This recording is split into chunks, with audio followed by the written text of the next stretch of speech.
वाटेकडला एक 2 गुंठ रान वैरणीसाठी सोडलंय. मग त्यात हत्ती घासून शिवरी केली मग त्यात जर तणकाट बी लय झाले हो. मग तणकाट काढल्याशिवाय तर काय त्याला नॅट लागते वय. म्हणून आता भांगला लावलोय बघा ये. कोबी जर वांगी चालू झाल्यापासून दुसऱ्या कामाला काही हातच लागना. एक दिवस कोबीच काढायचा, एक दिवस वांगी तोडायची. त्यानं रानात झाले तणकाट. दोन्ही संघ चालू झाले, त्यानं दुसऱ्या कामाला काय सुसनच झाले हो. आणि आता जरा कोबीच बी सपत आला या. मग काल वांगे तोडलेत. मग आज त्यासनी म्हटलं जरा हाती घासातलं तणकाट तर जरा काढून घेऊया. त्यातला निबार हत्ती घास सगळ्या वैरणीला तोडून नेलाय. आणि परत एक पोतभर लागवड टाकली आणि 2 पाणी प्याले. काय ह्याला जी नॅट लागले म्हणता. आणि काळूक बी कशी आल्या बघितला का ये. आणि त्या लागवडीनं तणकाटाला लई नॅट लागले. म्हणून म्हटलं आज सवड बी आहे, एवढं तणकाट तर काढून घेऊया चल.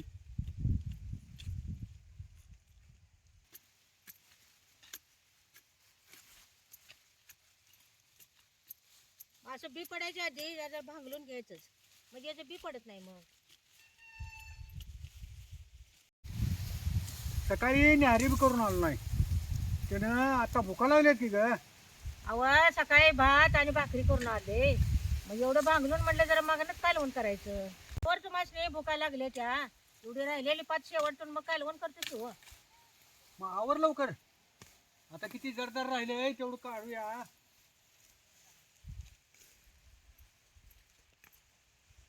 हत्ती घासात बसा येत नाही, असं जरा वाकूनच तणकाट काढायला लागते.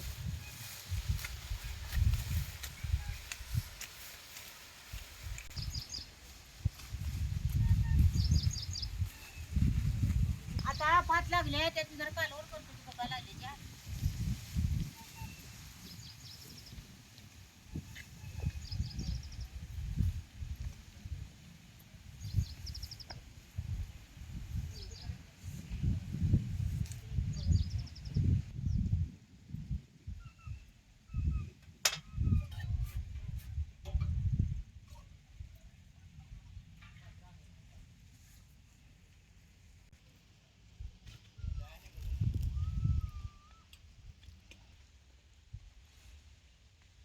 सकाळी त्यांनी लवकर उठवून वैरणीचे एक बिंडा घेऊन आलं. मग दोघ जण म्हटलं त्याला भांगले तर. मग आता त्याची भुका लागले त्या. मग घरात सोललेलं वटाणं बिन अंडी होती. वटाण घालून त्याची गरम गरम जरा भगरा करून देतो. भगरा करायला 2 कांदा, 1 टमाटो आणि हिरव्या मिरच्या बिचार बारीक चिरून घेतो.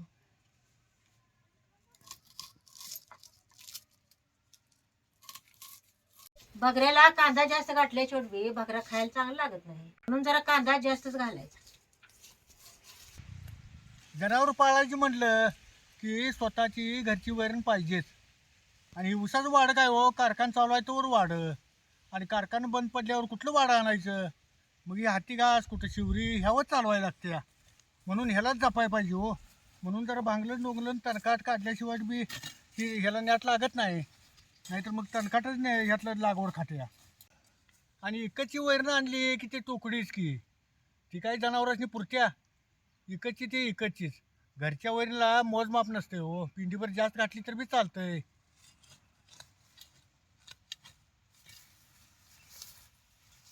असं सगळं बारीक चिरून घ्यायचं. आता चूल पेटवून कढई ठेवतो.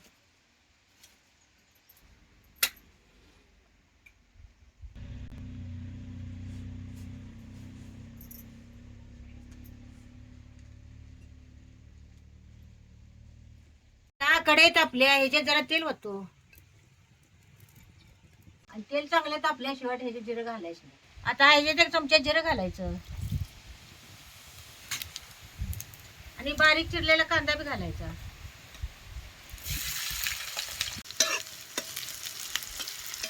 कांदा बी तेलात चांगल्या लालसर होऊस्तोवर भाजायचा.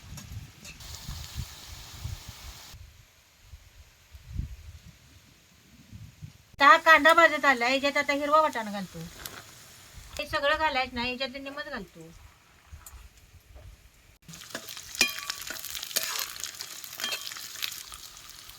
वाटाणा तेलात भाजल्याशिवाय चांगला त्याचा हिरवटपणा जात नाही.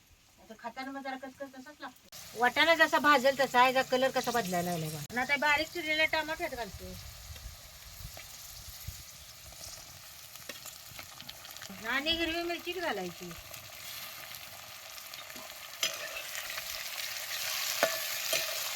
आता हे सगळं असं तेलात चांगलं भाजून घ्यायचं.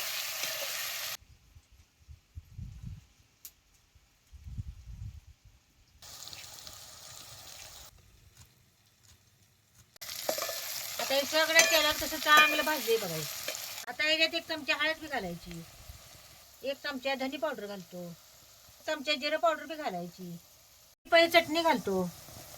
असं सगळं तेलात हलवून घ्यायचं. आता हे तेलात सगळं चांगलं भाजलंय. आता ह्याच्यात 1 कांदा फोडून घालतो.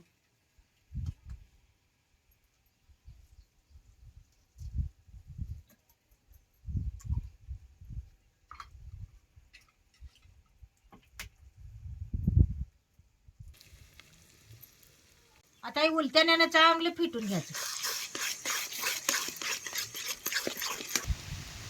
आता ह्याच्यात जरा पाणी घालतो.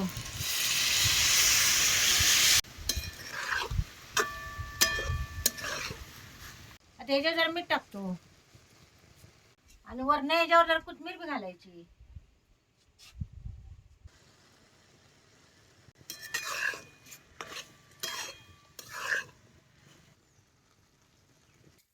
आता ही पात बी लागल्या. आता राहिल्यानं भांगलायचं आहे की नाही ती सांची परा भांगालतो. आता भूका बी लागल्यात. ती झाला असेल जर जेवून येतो आता.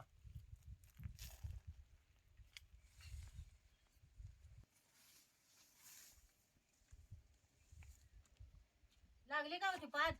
ती पात लागली. जेवण झाले का ग? झाले की जेवण. मी आता तुम्हाला हळीच मारणार होतो, तर आलं तर ती बरं झालं. हात धुवून आता जेवा.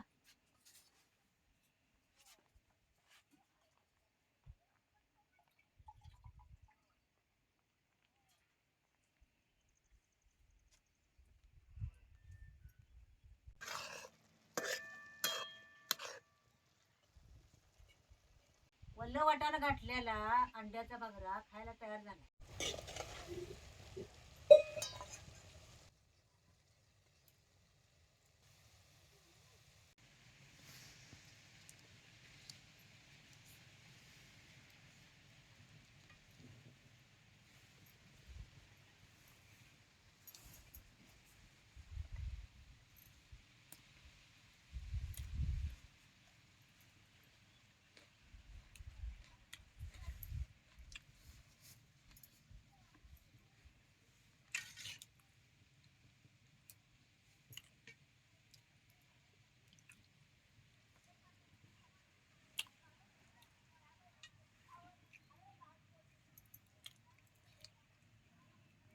अगं वाटाणा घालून केलेला अंड्याचा बकरा लई चांगला लागलाय बघ. अहो तुम्हाला भुका लागल्या होत्या म्हणून जरा गडबडीतच केला हो. अहो रानात काम केलं की नाही भुका लागतातच. त्यानं एखादी भाकरी जास्तच जात्या.